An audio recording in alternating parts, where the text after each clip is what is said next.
Bonjour les amis, j'espère que vous allez bien. Je suis Pascal Trifinguy-Colbert, Lama Kunsang, Dechen Kunsang Trinley. Et aujourd'hui, nous allons parler du melon bouddhiste. Ouais. Alors, c'est pas une variété cucurbitacée qui pousse dans les campagnes, dans les champs ou dans les fermes hydroponiques pour bobos citadins. C'est comment, on peut se faire un gros melon avec la doctrine bouddhiste. Comment ça marche et comment en sortir et quel est notre programme de cours dans notre temple qui est dédié à Dorje Shugden, Patasho, Link. C'est ce que nous allons voir aujourd'hui au cours de cette courte vidéo. À tout de suite.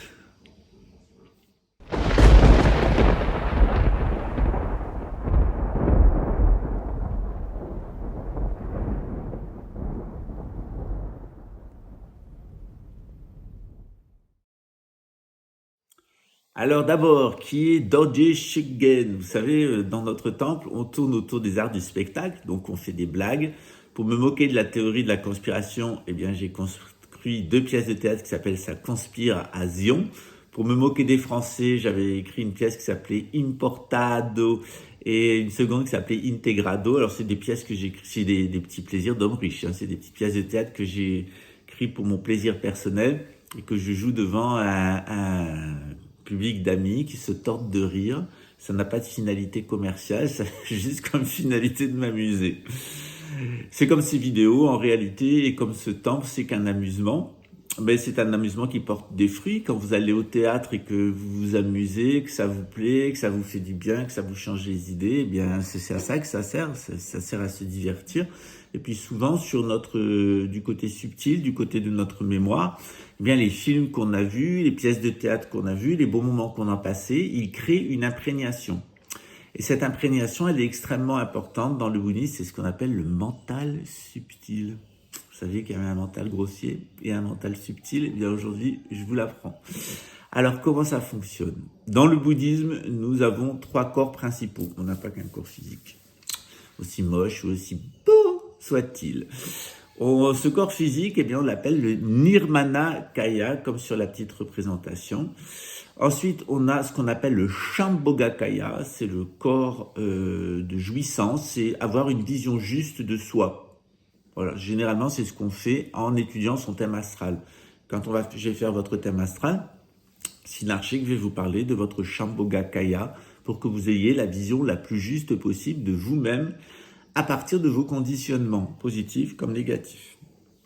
Et puis, il y a le Dharmakaya, le corps de la loi. Et ce corps de la loi, c'est la vision juste que nous avons du cosmos. Or, à notre époque, c'est très difficile de fonctionner avec des occidentaux parce qu'on a des gens qui sont décentrés, ils ne sont plus au centre de leur environnement et qui sont désaxés. Il n'y a plus de verticalité. Les occidentaux sont complètement désorientés, désaxés et décentrés. Tout d'abord, au niveau du Dharmakaya, de la vision du cosmos et de la vision des lois cosmiques et de l'axialité, d'être bien droit, les occidentaux, ils sont complètement tordus. Oh ouais, mec, ça va, les petits... Voilà, il y a un manque de rectitude chez les occidentaux. Ils sont un peu dans le sens du déterminisme historique, sans comprendre trop, avec des résistances quand il y a des événements nouveaux qui arrivent. Donc ils sont tout le temps en train de résister au progrès, tout le temps en train de vouloir que ça s'accélère, penser à demain. L'occidental, c'est un désorienté, c'est un désaxé, c'est un décentré. Pourquoi? Parce que depuis la Renaissance, on s'est habitué à ne plus voir le soleil comme se levant à un point, tournant et allant de l'autre côté. Et dans le ciel, au cours de l'année, faisant un 8. Pareil avec la lune, elle se lève à un endroit, elle se couche à un endroit, et au cours du mois, elle forme une espèce de 8. Dans le bouddhisme tibétain, le 8 du soleil et le 8 de la lune, ils forment ce qu'on appelle un dorje, qui est, comme dans Dorje Shugden, cette divinité protectrice du bouddhisme, c'est l'équilibre entre les aspects lunaires et les aspects solaires, ou plutôt les aspects solaires et les aspects lunaires du corps. Solaire masculin, lunaire féminin. Dans certaines traditions, c'est le contraire. C'est le solaire qui est féminin et c'est le lunaire qui est masculin, notamment en hébreu. Donc on joue avec ça dans le bouddhisme, selon qu'on soit nomade ou sédentaire.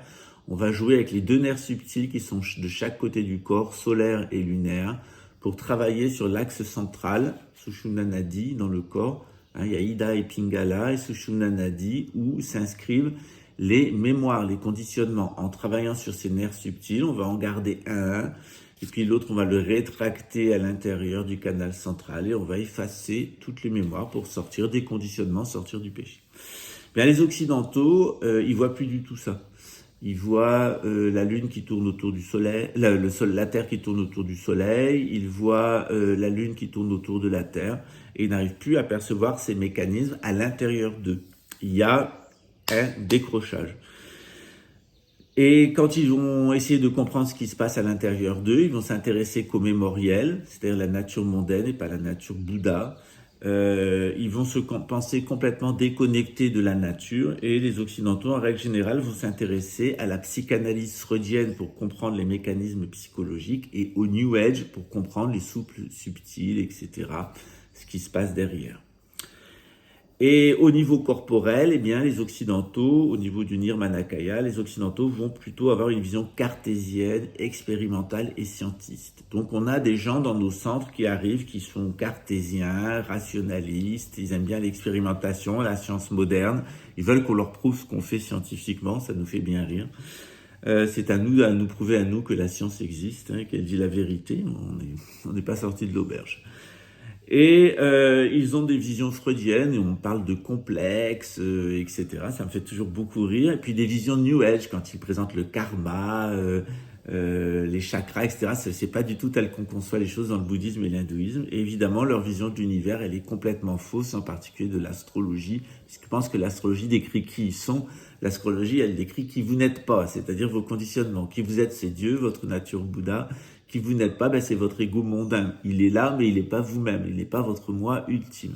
Donc c'est très rigolo avec les Occidentaux. On voit arriver des crétins, il faut bien dire ce qui est, incapables de vivre dans la nature, incapables de penser sainement et complètement déconnectés par rapport au processus céleste. Alors dans ce contexte, le bouddhisme, il induit une opération de blanchiment. Jésus dit, vous êtes pareil à des sépulcres blanchis, vous paraissez beaux au dehors, mais à l'intérieur, vous êtes rempli d'impuretés et d'ossements. C'est un peu le cas des Occidentaux qui pratiquent le bouddhisme depuis plusieurs années. J'en discutais hier avec un ami de Sao Paulo, qui est, bon, je ne vais pas trop en dire, sinon vous allez savoir qui c'est, qui pratique depuis un certain nombre d'années, mais qui est hypersensible, mais vraiment hypersensible, complètement irrationnel. Donc je lui dis, écoute, tu devrais régler tes problèmes avec ta mère, tes problèmes d'alcool, et puis surtout la pollution que tu as au niveau intestinal, et puis ton passé d'homosexuel, c'est pas en t'interdisant les choses que ça ira bien. Elle me dit, comment tu sais ça? Je lui dis, c'est la différence entre être un lama et ne pas en être un, c'est-à-dire que quand tu arrives face à moi, eh bien, je te connais souvent mieux que tu te connais toi-même. Et c'est pas toujours facile. Pourquoi? Parce que il lui est arrivé ce qui est arrivé à la plupart des personnes, c'est-à-dire il s'est créé un gros mental bouddhiste. Donc il est resté hypersensible au lieu d'être hypersensitif. Et il s'est créé un gros mental bouddhiste, donc il a appris toutes les notions du bouddhisme, la vacuité, l'impermanence, l'interdépendance, etc. Il connaît les écoles, il articule tout ça, il a passé des années à faire tout ça. Il en parle très bien, sauf qu'il a un mental bouddhiste. Mais ce mental bouddhiste, il ne l'a pas utilisé à la connaissance de lui-même. Et pire encore, il vit dans le système moderne, il va voyager, il va prendre l'avion, il va aller à des endroits, et je lui dis dans tes vidéos, t'es pas un bon exemple du dharma, on voit tes problèmes intestinaux, on voit ton problème avec ta mère, on voit que tu t'emmerdes, on voit ton manque d'épanouissement sexuel, franchement, tu donnes pas envie, quoi. Moi, j'ai plutôt envie d'aller chercher un godemiché et puis te goder un bon coup pour que ça te sentir hurler et que la joie revienne, parce que je préférais te voir homosexuel et épanoui, quitte à être une folle hurlante, plutôt qu'avoir eu un blanchiment avec des interdictions dans le bouddhisme. Alors peut-être c'est à toi de voir, mais tu peux aussi conjuguer les deux, c'est-à-dire que ce dont tu as besoin, c'est un éveil de Kundalini. T'es prêt, mais cet éveil, il faut vraiment que tu le travailles pour te libérer de tout ça.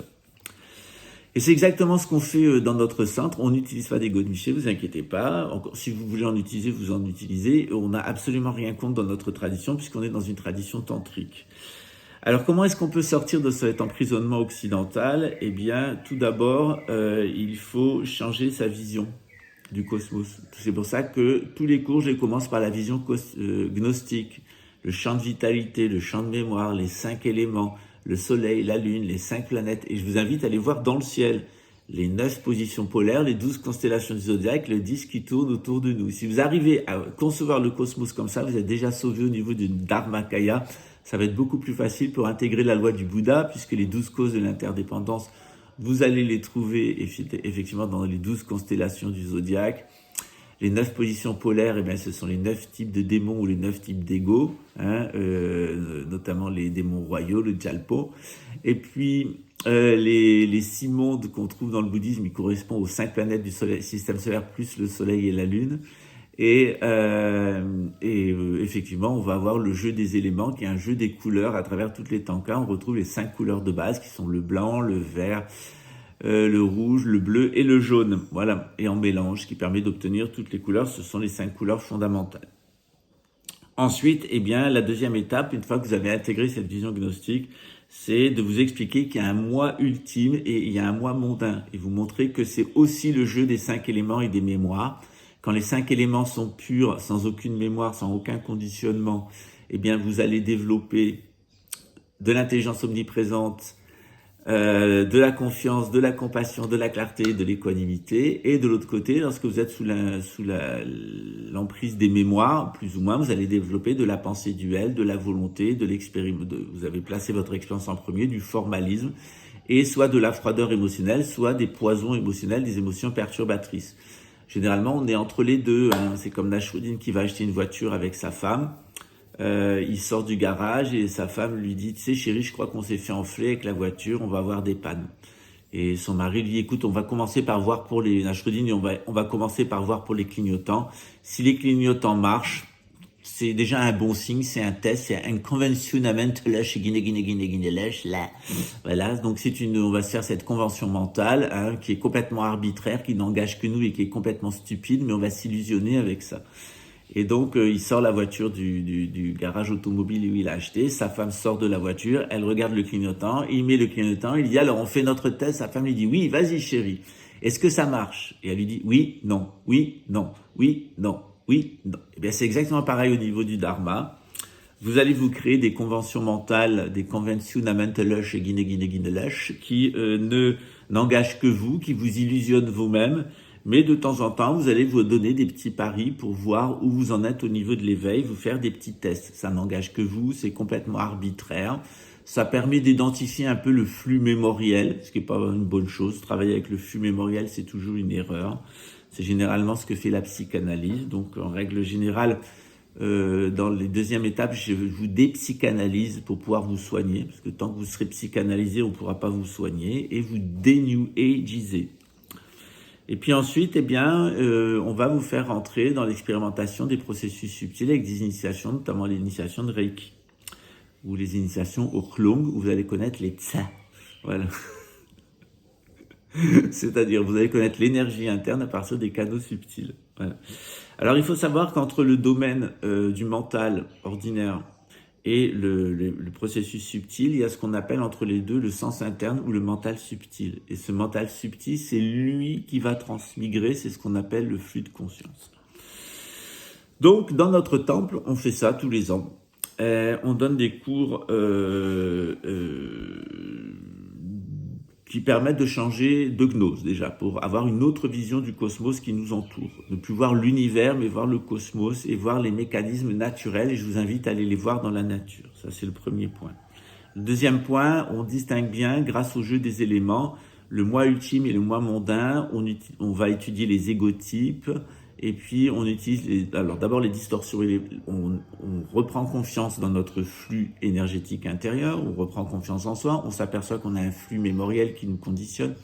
On va s'apercevoir qu'il y a 5 éléments, qu'il y a 7 astres, qu'il y a 9 types d'ego et qu'il y a 12 enchaînements qui sont liés aux constellations du zodiaque, et c'est ce que le Bouddha appelle les 12 nidanas, les 12 causes de l'interdépendance. Donc on explore tout ça pour se connaître d'un point de vue psychologique, qui je suis d'un point de vue mémoriel et d'un point de vue vital, qui je suis dans le mondain et dans l'ultime, qui je suis dans les distorsions élémentales, qui je suis dans les distorsions astrales, qu'est-ce que je suis au niveau de l'ego, comment se forme mon ego, 9 égotypes, comment je suis au niveau spirituel et comment je peux m'éveiller en trouvant mon mentor spirituel. C'est ce qu'on fait au cours de l'année. Dans le cours de Gnose 1, par exemple, c'est ce qu'on retrouve.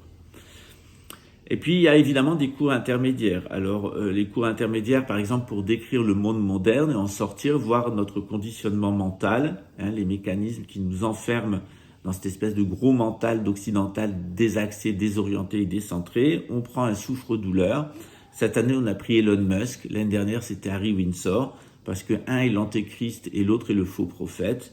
Donc, allez, on a donné au mois de février un cours qui s'appelait Elon Musk, le piège scientifique ou les sorcelleries d'Elon Musk. Il y a toujours un groupe qui est ouvert d'ailleurs sur WhatsApp où on lui taille un short en montrant comment sa pensée est celle du DARPA, c'est-à-dire des néandertaliens, des gens qui ont un problème de champignons atomiques. Ce mois-ci, on a donné, pour mieux que vous compreniez les mécanismes moi ultime, moi mondain, eh bien l'initiation à la force, à la compassion, l'initiation à Chenrezig et Mahastamaprapta. On a commencé par Chenrezig, maintenant Avalokiteshvara, le Bouddha de la grande compassion. Et dans 6 mois, on aura le Bouddha de la grande force pour vous apprendre à jouer avec le soleil et la lune.